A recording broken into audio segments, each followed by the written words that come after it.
अस्सलाम वालेकुम स्टूडेंट्स। आज की इस वीडियो में हम CS 6 to 5 प्रोफेशनल प्रैक्टिसेस की असाइनमेंट नंबर 1 के बारे में डिस्कशन करेंगे। तो स्टूडेंट्स, सबसे पहले हमें जो है वो इसमें ऑब्जेक्टिव्स ऑफ असाइनमेंट प्रोवाइड किए गए हैं।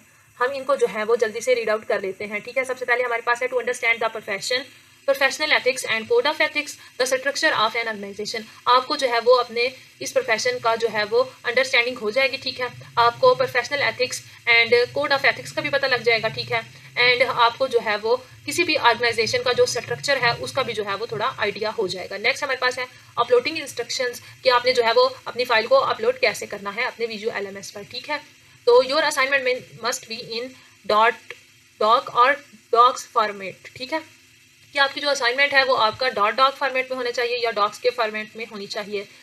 लाइक आपकी कोई भी अदर फॉर्मेट के अंदर जो आपकी फाइल होगी, लाइक स्कैन इमेजेस या PDF या जिप के अंदर या फर्दर जो है वो दूसरी वाली एक्सेप्ट नहीं होंगी। जस्ट जो है वो आपने MS वर्ड की ही फाइल जो होती है वो डॉक्स के अंदर होती है, वही आपने सबमिट करवानी है। ठीक है, no assignment will be accepted through email.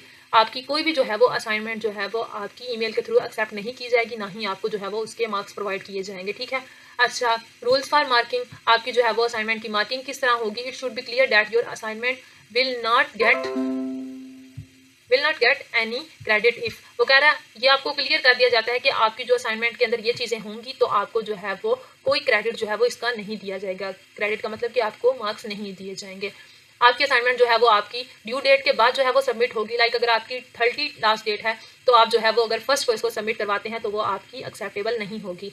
अच्छा स्टूडेंट्स, कुछ केसेस में ऐसा होता है कि आपको जो है वो फर्दर 24 आवर्स का जो है वो ग्रेस टाइम जो है वो आपको प्रोवाइड किया जाता है। अगर कोई इंटरनेट का इशू आ जाए या आप जो है वो ड्यू डेट के अंदर अंदर जो है वो अपनी असाइनमेंट जो है वो कंप्लीट ना कर सके। ठीक है, तो आपका जो है सेकंड वाला वो है कि आपकी जो है वो असाइनमेंट जो है वो ओपन नहीं हो रही होगी या जो है वो आपकी फाइल जो आपने सबमिट करवाई है वो आपकी करप्टेड होगी। ठीक है, एंड थर्ड वाला जो है वो आपका जो है कि अगर आपकी जो है असाइनमेंट आपने जो है वो किसी और स्टूडेंट से या आपने जो है वो इंटरनेट से कॉपी की होगी तो उसका भी जो है वो आपको कोई क्रेडिट नहीं दिया जाएगा। ठीक है, और फर्दर जो आप नीचे राइट डाउन किया है वो आप खुद से रीड आउट कर सकते हैं। ठीक है, अच्छा, आपको सिलेबस भी उन्होंने असाइनमेंट का बता दिया है कि वीक 1, वीक 2 एंड वीक 3 के अंदर से जो है वो आपका असाइनमेंट का क्वेश्चन आया है। ठीक है, अच्छा, ये क्वेश्चन 1 है, इसके हमें जो है वो कुछ केस स्टडीज जो है वो प्रोवाइड किए गए हैं। ठीक है, इसके हमारे पास जो क्वेश्चन 1 है उसके मार्क्स हमारे पास 10 है, इसको हम जल्दी से रीड आउट कर लेते हैं।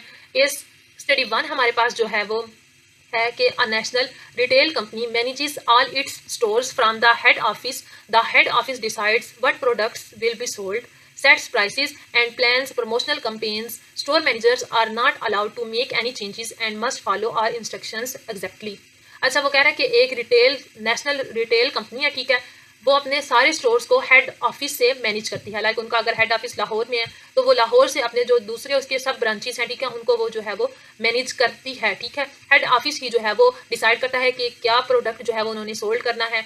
एक प्रोडक्ट की 50 प्राइस होगी, 100 होगी, लैख में होगी, 1000 में होगी, किस में होगी। ठीक है, वो जो है वो हेड ऑफिस ही डिसाइड करता है एंड प्रमोशनल कैंपेन्स जो होती हैं वही जो है वो भी वही डिसाइड करेगा। ठीक है, तो स्टोर मैनेजर्स जो होते हैं, लाइक जो सब ब्रांचेस वाले होते हैं, उनको जो है वो ये अलाउ नहीं है कि वो इसमें से किसी भी चीज़ के अंदर जो है वो चेंजेस कर सकें। ठीक है, उनको जो है ये सारी इंस्ट्रक्शंस जो हेड ऑफिस उनको देगा उनको वही जो है वो मस्ट फॉलो करनी है। ठीक है, केस स्टडी 2 के अंदर हमारे पास क्या है, a restaurant chain operates in different cities, each branch manager is allowed to adjust the menu according to local taste, set discounts and manage daily operations independently while the head office only provides general guidelines. अच्छा, second case study के अंदर हमें ये कहा गया है कि हमारे पास एक रेस्टोरेंट की चेन है जो हमारे पास डिफरेंट सिटीज़ के अंदर जो है वो वर्क कर रही है। ठीक है, तो हमारे पास जो है वो ब्रांच का जो मैनेजर है उसको इस बात की इजाज़त होती है। ठीक है, उसको अलाउ होता है कि वो जो है वो अपना मेन्यू जो है वो अपना लोकल टेस्ट के अकॉर्डिंग जो है वो एडजस्ट कर सकता है। डिस्काउंट भी अगर वो लगाना चाहे तो वो लगा सकता है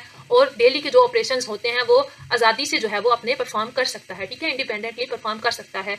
और जो हेड ऑफिस वाले हैं उन्होंने जस्ट जो है वो जनरल गाइडलाइंस जो है वो एक थोड़ी बहुत जो है वो उसको प्रोवाइड करनी है। नेक्स्ट हमारे पास केस स्टडी नंबर 3 है, उसके अंदर हमें क्या कहा गया है, a manufacturing company allows its factory managers to make decisions about production schedules, worker assignments and handling machine breakdowns without waiting for approval from headquarters. अब हमारे पास एक मैन्युफैक्चरिंग कंपनी है। ठीक है, वो क्या करती है, अलाउ करती है अपने फैक्ट्री मैनेजर्स को कि वो क्या कर सकें, डिसीजन मेक कर सकें किसके मुतालिक, प्रोडक्शन शेड्यूल्स के। ठीक है, वर्कर की असाइनमेंट के वर्कर को क्या क्या काम जो है वो असाइन करना है, क्या क्या काम किसको करना चाहिए, ठीक है। एंड हैंडलिंग मशीन ब्रेकडाउन्स, और मशीन का जो ब्रेकडाउन हो जाता है वो कैसे हैंडल करना है, ठीक है। विदाउट वेटिंग के उसने क्या करना है, ये सब कुछ डिसाइड कर लेना है, ठीक है। और उसने इस बात का वेट नहीं करना कि मैं अगर ये चीज़ जो है वो हेड क्वार्टर से डिस्कस करूं तो वो इसका क्या रिस्पांस करेंगे। उसने जो है वो फ़ौरन ही उसने जो है वो डिसीजन मेक करना होता है इन चीज़ों के रिलेटेड, ठीक है, उसने करना है, ठीक है। केस स्टडी 3 ये कह रही है। केस स्टडी 4 हमारे पास क्या कह रही है, in a bank all important decision such as loan approvals, interest rates and policies are made at the head office. Branch managers only collect documents and send them for approval, ठीक है। अच्छा, वो क्या कह रहा है कि एक बैंक के अंदर जो सारे इंपॉर्टेंट डिसीजंस होते हैं ना, उसमें क्या क्या इंक्लूड उसने किया है, लोन अप्रूवल्स, इंटरेस्ट रेट्स, ठीक है, एंड पॉलिसीज जो हैं वो सारी क्या करता है, कौन बनाता है, हेड ऑफिस बनाता है, जो ब्रांच का मैनेजर्स होता है। लाइक आपको भी पता है कि बैंक्स में आप अक्सर जाते होंगे तो उसमें आपने ये सब नोट आउट किया होगा, ठीक है। जो ब्रांच मैनेजर होता है उसने क्या करना होता है, सिर्फ कलेक्ट डॉक्यूमेंट्स करने होते हैं और उनको जो है वो फिर अप्रूवल के लिए सेंड आउट करना होता है। नेक्स्ट हमारे पास केस स्टडी नंबर 5 है, वो हमारे पास क्या है, an IT company gives its project teams the authority to decide how to complete tasks, choose tools and solve technical problems.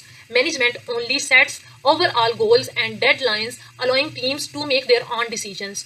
अच्छा, हमारे पास केस स्टडी नंबर 5 जो है वो ये कह रही है कि हमारे पास एक IT कंपनी है, ठीक है, गिव्स इट्स प्रोजेक्ट टीम्स, वो अपनी जो प्रोजेक्ट टीम्स है उसको ये अथॉरिटी दे देती है, IT कंपनी जो है, ठीक है, कि आपने क्या करना है, डिसाइड करना है कि कैसे आपने अपने काम जो है वो कंप्लीट करने हैं, कौन से जो है वो टूल्स आपने चूज़ करने हैं, एंड आपने जो है वो टेक्निकल प्रॉब्लम्स को किस तरह से सॉल्व करना है, ठीक है।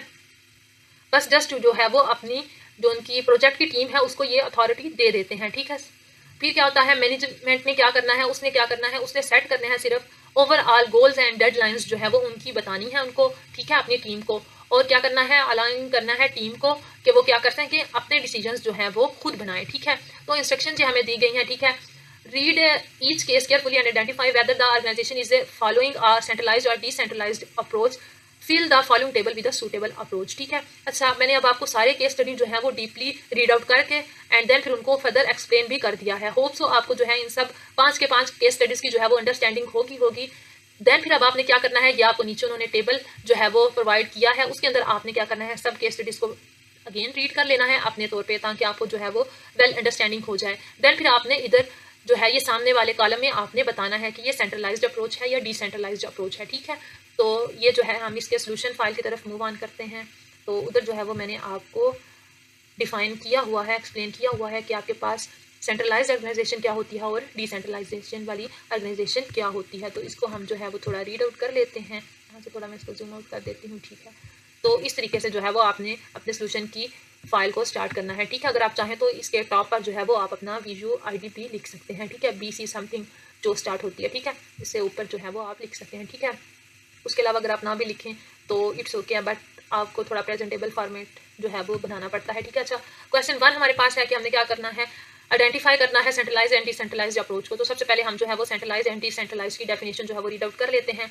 सेंट्रलाइज्ड ऑर्गेनाइजेशन हमारे पास क्या होती है, centralised organisation is one in which decision making authority is concentrated at the top level of management. Lower level managers and employees have little or no authority to make important decisions, ठीक है। Centralisation वाली जो centralised organisation होती है वो ऐसी organisation होती है जिसके अंदर आपकी डिसीजन मेकिंग जो होती है, जिस डिसीजन मेकिंग की अथॉरिटी होती है, लाइक कोई भी डिसीजन, कोई भी फैसला लेना है, वो आपका जो है वो किस पे कंसंट्रेट करती है, टॉप लेवल ऑफ मैनेजमेंट पे जो है वो कंसंट्रेट करती है। लोअर लेवल वाले जो मैनेजर्स होते हैं या एम्प्लॉयज़ होते हैं उनको जो है वो कम या बिल्कुल भी जो है वो अथॉरिटी नहीं होती है इंपॉर्टेंट डिसीजंस बनाने की। फॉर एग्जांपल अगर आप किसी स्कूल की एग्जांपल ले लें या आप किसी कंपनी वगैरह की जो है वो एग्जाम्पल ले लें, ठीक है। सम कंपनीज होती हैं जो सेंट्रलाइज्ड होती हैं, ठीक है। स्कूल में आप देख लें कि एक प्रिंसिपल होता है, ठीक है, उसी ने ही जो है वो मोस्टली डिसीजंस लेने होते हैं, या बोर्ड ऑफ डायरेक्टर्स होते हैं, उन्होंने डिसीजंस लेने होते हैं। उसमें स्टूडेंट्स एंड टीचर्स जो हैं वो मोस्टली टीचर्स,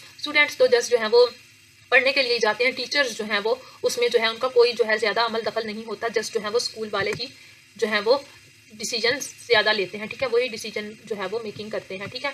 नेक्स्ट हमारे पास जो है वो डिसेंट्रलाइजेशन वाली ऑर्गेनाइजेशन होती है, वो क्या होती है उसको रीड आउट करते हैं। और decentralised organisation is one in which decision making authority is distributed among lower levels of management, managers at different levels are empowered to make decisions relevant to their responsibilities. अब decentralisation वाली decentralised वाली जो organisation होती है वो ऐसी organisation होती है जिसके अंदर आपकी डिसीजन मेकिंग की जो अथॉरिटी होती है वो आपकी लोअर लेवल्स ऑफ मैनेजमेंट में भी जो है वो डिस्ट्रीब्यूटेड होती है, ठीक है। लाइक सब जो है वो उसको डिसीजन मेकिंग कर सकते हैं, ठीक है।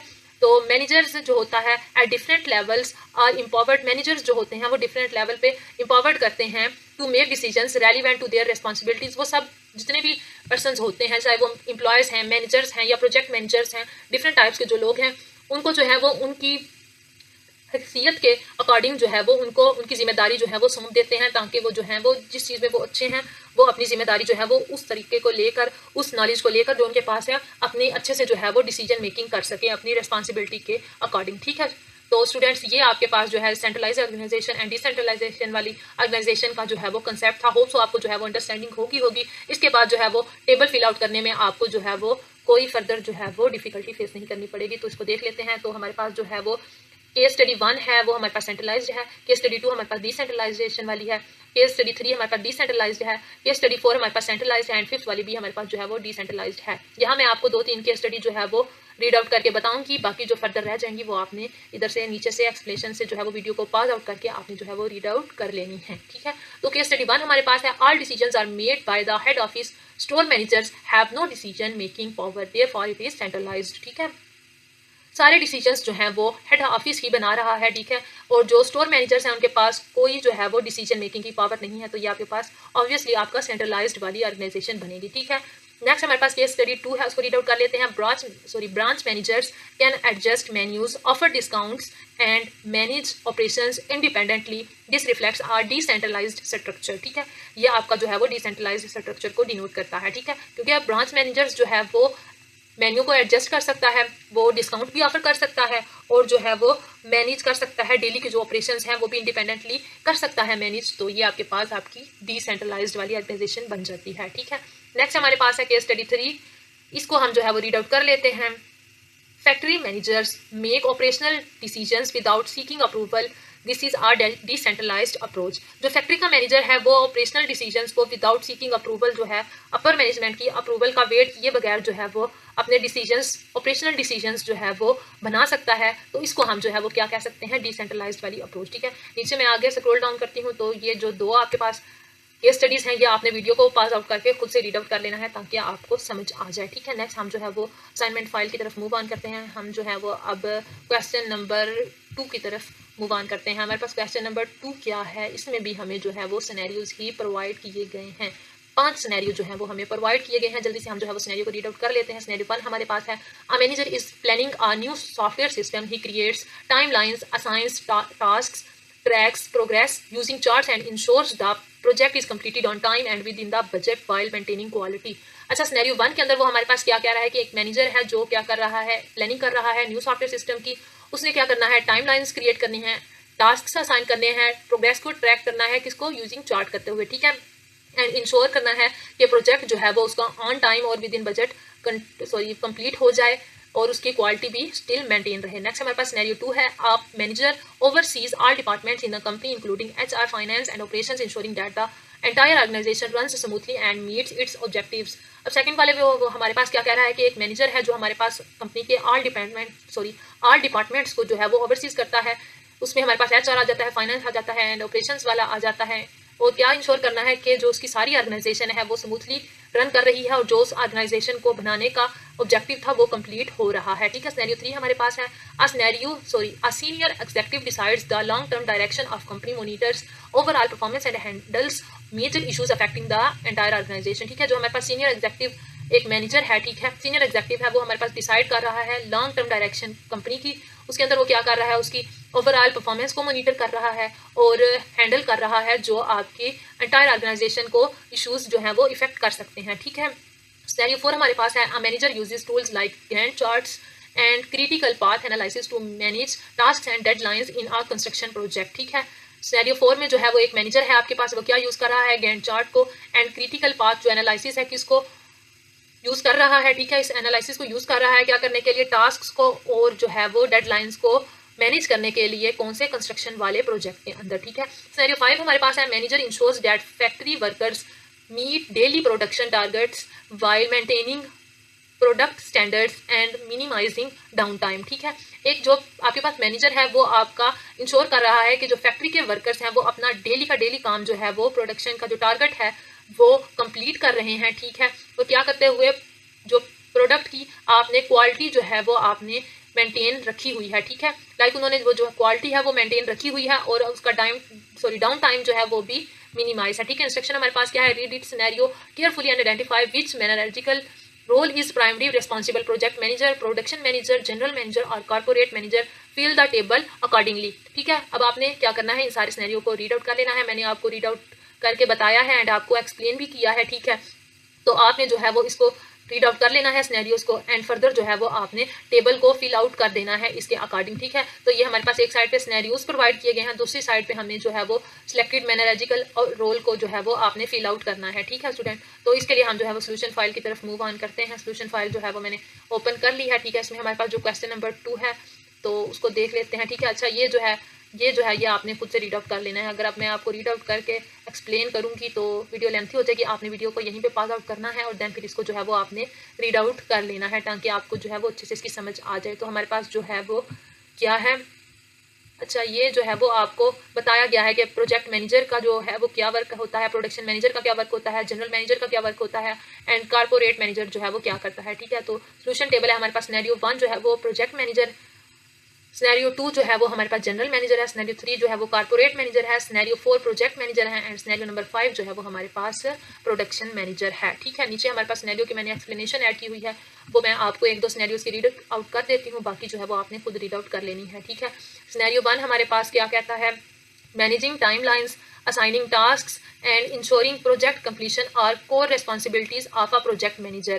वो क्या कह रहा है कि टाइमलाइंस को मैनेज करना, टास्क को असाइन करना एंड इंश्योर करना कि प्रोजेक्ट की जो कंप्लीशन है वो किसकी रिस्पॉन्सिबिलिटीज हैं, कोर रिस्पॉन्सिबिलिटीज हैं किसकी, प्रोजेक्ट मैनेजर की। ठीक है, सिनेरियो 2 हमारे पास है overseeing multiple departments and ensuring smooth organisational operations is the role of a general manager. वो कह रहा है कि मल्टीपल डिपार्टमेंट्स को ओवरसीन करना, ठीक है, एंड इंश्योर करना कि आपकी जो ऑर्गेनाइजेशनल ऑपरेशन है वो स्मूथली वर्क कर रहे हैं, ये किसका जो है वो रोल है, ये जनरल मैनेजर का रोल है। नेक्स्ट हमारे पास सिनेरियो 3 है, वो क्या है, setting long term direction and addressing organisation wide issues are responsibilities of a corporate managers. ठीक है, ये सब काम करना किसकी रिस्पॉन्सिबिलिटी है, कॉर्पोरेट मैनेजर्स की। नेक्स्ट 4th वाला सिनेरियो एंड 5th वाला सिनेरियो जो है वो आपने खुद से रीड आउट कर लेना है एंड अब जो है वो हमारी असाइनमेंट का जो सोल्यूशन है वो कंप्लीट हो चुका है। इधर अब आपने वीडियो को पास करना है और सिनेरियो को आप अगेन से रीड करना चाहें तो आप जो है वो कर सकते हैं। ठीक है स्टूडेंट्स, तो ये थी आपके CS 6 to 5 प्रोफेशनल प्रैक्टिसेस की असाइनमेंट नंबर 1 का सोल्यूशन। होप सो आपको सोल्यूशन जो है वो काफ़ी अच्छे से अंडरस्टैंड हो गया होगा एंड जितने भी मैंने कंसेप्ट्स जो हैं वो आपको